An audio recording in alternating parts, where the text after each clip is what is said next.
नमस्कार, राश्री मराठीच्या या ब्रँड न्यू शोमध्ये तुमचं स्वागत आहे। या शोचं नाव आहे नाट्यरंजन। आतापर्यंत मराठी चित्रपटसृष्टीच्या इत्तमभूत खबरी आम्ही तुम्हाला देत आलोय।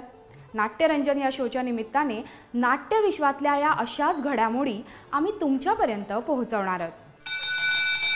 मन की बात नावाचं एक प्रायोगिक नाटक येते रंगभूमीवर 18 ऑक्टोबरला। या नाटकाचं लेखन आणि दिग्दर्शन केले प्रतीक कोल्हे यांनी आणि नाटकाची निर्मिती केली आहे संतोष कोल्हे यांनी। मन की बात हे नाटक एक्झॅक्टली काय आहे, यात काय विषय आहे आणि हे कशावर आहे, याबाबतची संपूर्ण माहिती गोळा केली आहे राश्री मराठीच्या टीमने। नमस्कार, मी प्रतीक कोल्हे। मन की बात हे आम्ही आता नवं नाटक करतोय सगळेजण मिळून आणि साधारण 8 वर्षांनंतर मी हे नाटक करतोय। हे नाटक मी साधारण 3-1 वर्षांपूर्वी एका वर्कशॉपच्या दरम्यान लिहिलेलं आहे, जे केवळ एक नाटककारांचं वर्कशॉप होतं।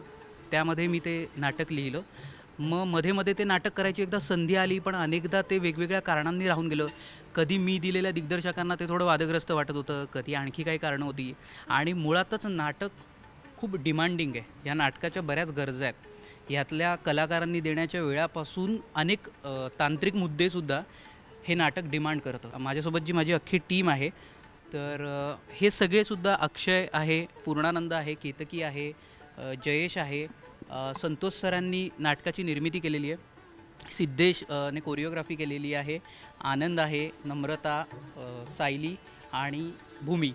हे सगळे आमचे जे कलाकार आहेत, यांनी सगळ्यांनी कधी ना कधी थिएटर केलेलंच आहे। त्याच्यामुळे ह्या सगळ्यांना त्याचा अंदाज आहे। आत्ता जी सध्या फार मोठी गरज असते थिएटरसाठी, ती म्हणजे कलाकारांनी वेळ देणं। हे सगळे कलाकार मुद्दाम घेण्याचं कारण हेच होतं की हे सगळेजण खूप पॅशनेट होते की आम्हाला नाटक करायचं, त्याच्यासाठी जितका वेळ लागेल, म्हणजे साधारण आम्ही 1.5 महिने याची तालीम केलेली आहे। खूप महत्त्वाचा सपोर्ट लागतो, तो म्हणजे आर्थिक सपोर्ट, जो आम्हाला कायमच संतोष कोल्हेंनी केला आहे। त्याच्यामुळे हे खरं तर नाटक उभं राहू शकलं आहे। तर मी सरांना विचारेन की सरांनी मुळात निर्मिती करण्याचं काय? नाटकाचा विषय जेव्हा एकदा प्रतीकने मला सांगितला होता, तेव्हा तो विषयच खूप आवडून गेला होता।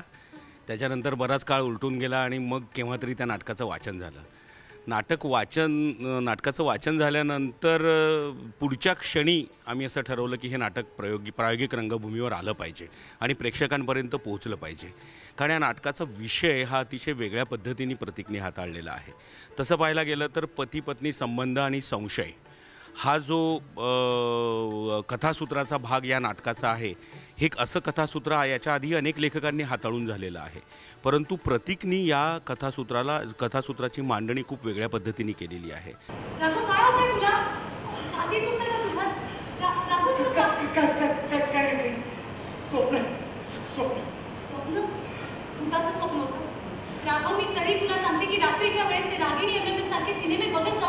त्यांनी उभे केलेले कॅरेक्टर्स आणि ती कॅरेक्टर्स ज्या प्रतिकात्मक रूपातून ह्या सगळ्या गोष्टी व्यक्त करतात, त्यातून एक जे सटायरिकली या आजच्या सगळ्या व्यवस्थेवर आणि आजच्या विचार प्रक्रियेवर, समाजाच्या विचार प्रक्रियेवर तो जे भाष्य करतो, ते खूप वेगळ्या पद्धतीने पहिल्यापासून आम्हाला अपील झालं।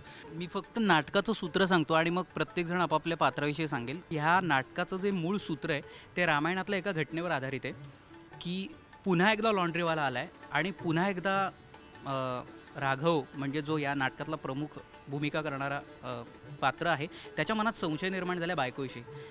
तर तुम्ही सगळेजण विचार करू शकता की पुन्हा जर आत्ताच्या काळात बाईची अग्निपरीक्षा घ्यायची म्हटलं तर काय काय करावं लागेल। हे सगळं पाहण्यासाठी तुम्ही नक्की या नाटकात या आणि राघवची भूमिका करणारा अक्षय तुम्हाला सांगेल त्याच्याविषयी। मी अक्षय शिंपी, मी या नाटकात राघवची भूमिका करतोय।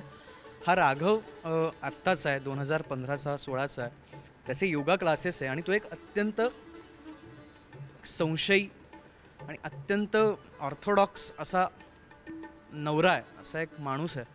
सहसा तो पटकन मोकळा होत नाही, प्रत्येक ठिकाणी त्याची संशयी नजर येतेच येते।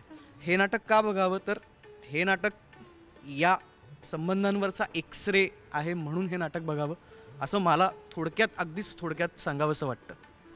नमस्कार, मी केतकी विलास।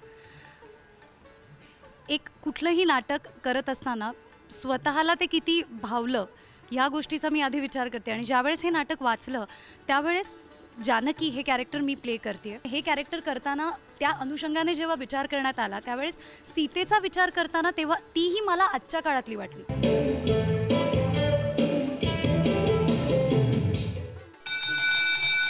मन की बात या नाटकाची बॅक स्टेज हॅपनिंग तुम्ही पाहिलीत. हे नाटक 18 ऑक्टोबरला तुमच्या जवळच्या नाट्यगृहात येईल, तर नाटक नक्की पहा आणि तुमच्या प्रतिक्रिया आम्हाला नक्की कळवा. राश्री मराठीवर या नाटकाचा ट्रेलरही तुम्ही पाहू शकताय.